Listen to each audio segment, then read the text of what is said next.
மீனா என் வாழ்க்கையே போயிடும் Meena, please Meena, please Meena, அப்படி பண்ணாதீங்க மீனா, கிறிஷை திருப்பி அனுப்பிவிட்டுருங்க மீனா அப்படின்னு சொல்லி இப்போ ரோகிணி கெஞ்ச போகிற தருணம் ஒன்று வரப்போகுது. அதுக்கான ப்ரெடிக்ஷன் தான் அது. மீனாவை நம்மலாம் திட்டிகிட்டு இருக்கிறதுக்கு சேர்த்து வச்சு மீனா அறிவுபூர்வமாக செய்யக்கூடிய ஒரு விஷயமா இருக்க போகுது. ஸோ இதில் வந்து பார்த்தீங்க அப்படின்னா வந்து இந்த ப்ரெடிக்ஷனில் இப்போ வந்து முதல்ல இப்போ மீனா இல்லைங்கிறதுனால சந்தோஷமாகி நிம்மதியாக இருக்கிற ரோகிணிக்கு அடுத்து வந்து பிஸ்னஸில் இருக்கக்கூடிய சில பிரச்சனைகள்லாம் இருக்குது. ஏன் அப்படின்னு வந்து பார்த்தா மனோஜ் தேவையில்லாத செலவுகளை அதிகமாக பண்ண ஆரம்பிக்கிறார். அவர் என்ன பண்ணுறாரு அப்படின்னா வந்து முதல்ல வந்து இப்போ ரோஹிணி நான் என்ன பண்ணுறேன் அப்படின்னா அந்த புது ஆஃபீஸில் பிஏ போட்டாச்சு எல்லாம் ஓகே. ஆனால் நம்ம வச்சுருக்க கார் வந்து கொஞ்சம் பழைய காராக தான் இருக்குது. நம்ம வந்து அந்த காரை ஓட்டிகிட்டு போகும்பொழுது அந்த ஸ்டேட்டஸ் இருக்காது. நம்ம ஒரு மீட்டிங் போகிறோம் அப்படின்னா வந்து இவங்க இப்போ தான் வந்து ட்ரை பண்ணிருக்காங்க போல் அப்படின்னு நினைக்கக்கூடாது. இவங்க ஆல்ரெடி எஸ்டாப்ளிஷ் ஆனாங்கன்னு நினைக்கணும். அதனால் வந்து நான் இந்த காரை விற்றுட்டு கொஞ்சம் அமௌண்ட்டையும் சேர்த்து போட்டு இஎம்ஐயில் வந்து இன்னமும் வந்து ஒரு பிஎம்டபிள்யூ காராக ஒன்று வாங்கிடலான்னு பார்க்குறேன் அப்படின்னு வந்து சொல்ல, பிஎம்டபிள்யூ வாங்கலாமா இல்லை பென்ஸா இல்லை வந்து ஆடியான்னு சொல்லிட்டு இப்போ தான் யோசிச்சுக்கிட்டு இருக்கேன் அப்படின்னு வந்து பேச, இதெல்லாம் தேவையில்லாத வேலை மனோஜ் அப்படின்னா இல்லை ஆல்ரெடி பேசியாச்சு. இன்றைக்கி டீலர்ஸ்லாம் வராங்க, கார் டீலர்ஸ் ஆஃபீஸ்க்கே வர சொல்லியிருக்கேன். அந்த ஏஜென்ட்ஸ்லாம் பேசி நம்ம வந்து எப்படியாச்சும் வந்து புது கார் வாங்கிடலாம் அப்படிங்கிற இவன் வேறு ரொம்ப படுத்துறானேன்னு இந்த பக்கம் யோசிச்சுட்டு இருக்காங்க இப்போ ரோஹிணி. இதுக்கிடையில் வந்து சத்யா கிட்டக்க முத்து வந்து என்ன நடக்குதுன்னு எனக்கு புரியல, ஊர்லேருந்து வந்ததுலேருந்து தான் இப்படி மாறிட்டா அப்படிங்கிறத சொன்னதுக்கப்புறமா சத்யா என்ன ஆச்சுங்கிறத போட்டு வாங்கலான்னு பார்க்குறாரு. இது வந்து மாமா கூட இருக்க மட்டும் பிரச்சனை மாதிரி தெரிலமா, வேற ஏதோ இருக்குமா, ஏன்னா நீ கரெக்டாக ஒரு வார்த்தை சொன்னல, ஏதோ வந்து உண்மையை மறைச்சிட்டுன்னு தான் அக்கா அழ ஆரம்பிச்சாமா, என்னன்னே புரியலமா அப்படின்னு வந்து அவங்க அம்மா கிட்ட பேச, அவங்க அம்மாட்ட பேசணுன்னா அவங்களும் வேற இப்போ வந்து யோசிச்சுட்டு இருக்காங்க சந்திராவும் இப்போ என்ன பண்ணுறது என்னவா இருக்கும் அப்படின்ட்டு. இதுக்கடையில் மீனா வந்து இப்போ நம்ம கணவரை பிரிஞ்சிருக்கமேனா உங்களுக்கு தூக்கம் வர மாட்டேங்குது. இதில் இப்போ பார்வதியோட வீட்டில் வந்து பொய் சொல்கிறது தப்புன்னு அவங்க கதை சொன்னதை பற்றிலாம் யோசிக்கிறாங்க. ஐயோ எல்லா பக்கமே வந்து பொய் சொல்கிறது தப்புங்கிறாங்க, நம்ம வேற உண்மையை மறைச்சிக்கிட்டு இருக்கமே அப்படின்னு யோசிச்சுட்டு இருக்கும் பொழுது தான் இப்போ கிறிஷோட பாட்டி கால் பண்ணுறாங்க. கால் பண்ணி, மீனா நான் உன்ட்ட வந்து அங்கே வச்சு எதுவும் பேச முடியல, இப்போ திருப்பி உன்ட்ட ஒரு விஷயத்த சொல்கிறேன் மீனா, தயவு செஞ்சு என் பொண்ணோட வாழ்க்கையை அழிச்சிடாத. என் பொண்ணு வந்து இந்த இடத்துல ரொம்ப நிறைய கஷ்டப்பட்டுருக்கா, என்னால் தான் கஷ்டப்பட்டுட்டா. நான் தான் அவளை போய் கட்டாயப்படுத்தி ஒரு கல்யாணத்தை பண்ணி வச்சிட்டேன் நான் அவளுக்கு. ஏன்னா வந்து அப்போ நிறைய கடன் தொல்லை இருந்துச்சு, அதனால தான் நான் கட்டி வச்சிட்டேன். அதுக்கப்புறமா அந்த ஆள் இறந்ததுக்கப்புறமா வந்து சரி ஓகே பிரச்சனை ஆகிடுச்சு அப்படிங்கிறதுனால அவளே வாழ்க்கையை தேடி அவளே இப்படி ஒரு முடிவு எடுத்துக்கிட்டா அப்படிங்கிறதெல்லாம் சொல்ல, ஒரு நிமிஷம் யார் கல்யாணம் பண்ணி வச்சா?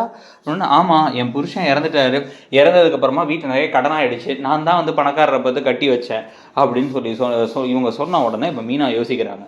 நம்மக்கிட்ட ரோஹிணி சொன்ன கதையில் அவங்க அப்பா கம்பெனியில் வேலை பார்க்குற ஒருத்தரை தானே வந்து கட்டி வச்சதா சொன்னாங்க. இப்போ என்னன்னா அப்பாவே இறந்தப்பறம் அவங்க அம்மா கட்டி வச்சதா சொல்கிறாங்க. அப்போ நம்மள்கிட்ட பேசினதே அவள் பொய்யா தான் பேசியிருக்கா அப்படின்னு முடிவு பண்ணிட்டு சரி ஓகே அப்படின்ட்டு சரி நான் இப்போ உடனே கிளம்பி நாங்கள் வரேன், வந்து உங்களோட பார்த்து கொஞ்சம் பேசணும் அப்படின்னு கிளம்பி இப்போ மீனா அங்கே போகிறாங்க.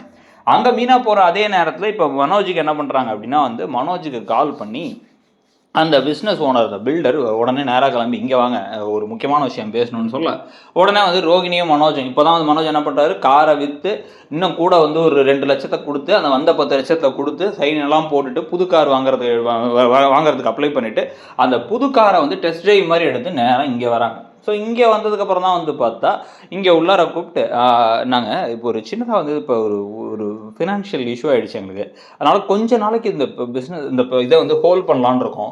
நீங்கள் அந்த 10 லட்சத்தை வந்து இப்போதைக்கு அட்வான்ஸாக வச்சுக்கோங்க, அடுத்து வந்து நாங்கள் எப்போ என்ன ஏதுங்கிறத சொல்கிறோம், ப்ராபப்ளி இன்னும் ஒரு 2-3 months ஆகும்னு நினைக்கிறேன், எங்களுக்கு வர வேண்டிய லோன் ஒன்று வராமல் இருக்குது அப்படின்னு அவங்க சொல்லி அனுப்பிவிட்டோம்னா இப்போ ஐயோ இஎம்ஐ வேறு அப்ளை பண்ணிட்டோம், இப்போ மாதம் அதுக்கு வேறு பணம் கொடுக்கணும், இவங்க கொடுத்த பணத்தை வச்சு கொடுத்துடலான்னு பார்த்தோமே அப்படின்னு வந்து மனோஜ் இப்போ முழிக்க, இதுக்கு தாண்டா சொன்னேன் அப்போவே அகலக்கால் வைக்காதன்ட்டு, இப்போ கையெழுத்தை போட்டு பணத்தை வேற கொடுத்து வந்துட்டியே அப்படின்னு இவங்க பேசிட்டு கடுப்போட வீட்டுக்கு வராங்க.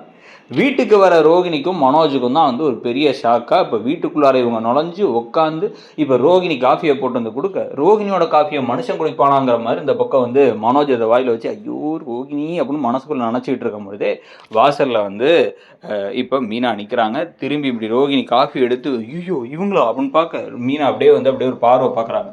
பார்த்துட்டே இருக்கும் பொழுது பக்கத்தில் வந்து பார்த்தா அப்படியே கிறிஷ் வந்து நிற்கிறார். கிறிஷ் நிற்கிறத பார்த்து ஷாக்காக இந்த பக்கம் கிறிஷோட பாட்டி வந்து நிற்கிறாங்க.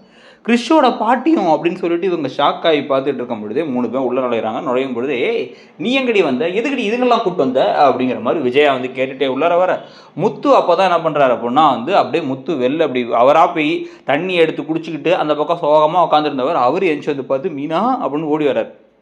ஓடி வந்தோடனே வந்து முத்து அங்கிள் அப்படின்னு அந்த கிறிஷ் வேற ஜம்ப் பண்ண ஆரம்பிக்க உடனே இல்லை அவங்க பாட்டிக்கு ஏதோ வந்து ஒரு முக்கியமான வேலையாக அவங்க கால் பண்ணாங்க, அவங்க ஒரு ஊருக்கு போக வேண்டியது இருக்கான், அது வரைக்கும் வந்து கொஞ்ச நாள் இங்கே கிறிஷ் இருக்கட்டும்னு சொன்னாங்க, அதனால தான் அப்படின்னு இப்படி இந்த பக்கம் ரோஹிணி அவங்க அம்மாவை முறைக்கிறாங்க, இந்த பக்கம் வந்து கிறிஷை பார்க்குறாங்க. கிறிஷை பார்க்கும் பொழுதே வந்து நமக்கு ஒரு கட் பண்ணால் அங்கே மீனா வந்து இந்த பாருங்க, நான் உங்கள் பொண்ணுக்காக என் வாழ்க்கையை இழக்கணும்னு நினச்சேன், இழந்து இப்போ வந்து நான் வந்து என் புருஷனோட சண்டை போட்டு வந்து உட்காந்துருக்கேன், ஆனால் உங்கள் பொண்ணு என்கிட்டே போய் சொல்லியிருக்கா, உங்கள் ஹஸ்பண்ட் இறந்ததுக்கப்புறம் கல்யாணம் பண்ணி வச்சதா நீங்கள் சொல்கிறீங்க, அவள் வந்து எங்கள் அப்பா தான் கட்டாய கல்யாணம் பண்ணி வச்சாரு அப்படின்னு சொல்லிட்டு இருக்கா. ஒவ்வொரு இடத்துலையும் ஒவ்வொரு போய் சொல்லிட்டு இருக்க ஒரு ஆளுக்காக நான் என் வாழ்க்கையை இழக்க தயாராக இல்லை.